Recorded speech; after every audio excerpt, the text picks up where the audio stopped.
Hello' everyone, আজি মই share কৰিব গৈ আছোঁ কচু লতি ভাজি। তো প্ৰথমতে ভালকৈ কচুখিনি ধুই লৈছোঁ চাফা কৰি। তাৰপিছত মই অকণ বইল হ'বলৈ দিছোঁ নিমখ অকণমান দি কেনে। তো চাওক, বইল হোৱাৰ লগে লগে ইয়াৰ কালাৰটো ধুনীয়া হৈ যায় আৰু যোনটো ধৰিব বুলি ভাৱ থাকে সেই বস্তুটো নোহোৱা হৈ যায়। তাৰপিছত বইল হোৱাৰ পিছত মই ইয়াত ৰেডি কৰি লৈছোঁ পিঁয়াজ, আদা, নহৰু, জলকীয়া আৰু অকণমান শুকান মছলা। তাৰপিছত কেৰাহীত অকণমান তেল দি কেনে তাতে গোটেইখিনি দি পিঁয়াজ দি ধুনীয়াকৈ ভাজি লৈছোঁ।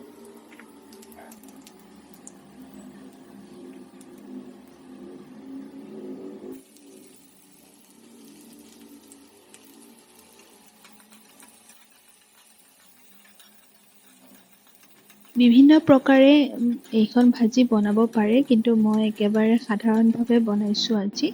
তো ভাবিলোঁ আপোনালোকৰ লগতো শ্বেয়াৰ কৰি দিওঁ আৰু গোটেইখিনি মছলা দি কেনে ভালকৈ মছলাখিনি মই ভাজি লৈছোঁ।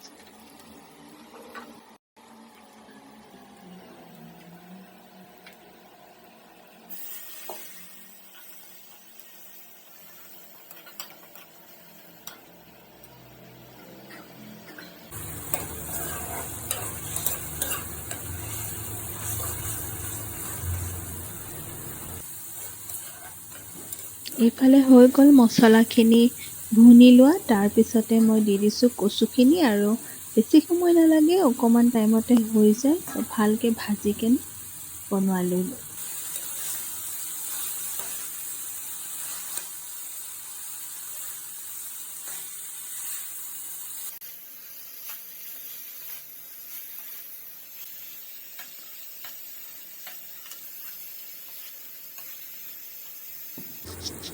ভালকৈ লাৰি থাকিলে হ'ল। অকণমান সময় পিছে পিছে মই ইয়াতে কোনো ধৰণৰ পানী অকণমানো ব্যৱহাৰ কৰা নাই। তো এনেকৈ বনাই দিলোঁ আৰু লাষ্টত কচুৰ ওপৰত মই অকণমান নেমু দি দিছোঁ যাতে নধৰে। আৰু বাকী থাকিল এইখন আজি আমাৰ থালি দুপৰীয়াৰ। আশা কৰোঁ সকলোৱে ভাল পাব চাই।